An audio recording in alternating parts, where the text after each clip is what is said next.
So I have two big tips about communicating with your teenager. The first one is do it. Have conversations with your teenager. And that means if they're taking the time to want to talk to you, you need to immediately take the time to reciprocate. Because it's very, very hard for you to fit into the world of your teenager, right?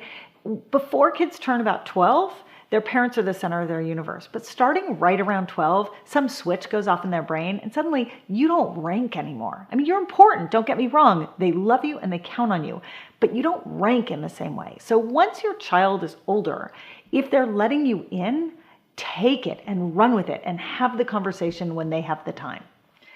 The second and bigger tip is never lie.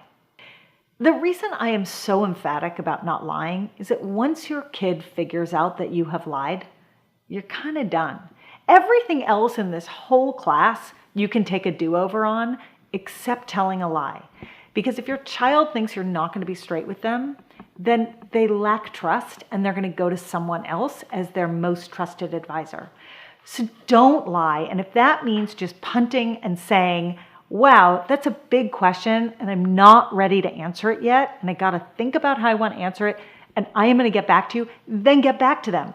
But I promise you, if you have kids, you will be asked about sex and you will be asked about drugs. So you might want to start thinking about what your answers are going to be now instead of being surprised when you get the question in a few years.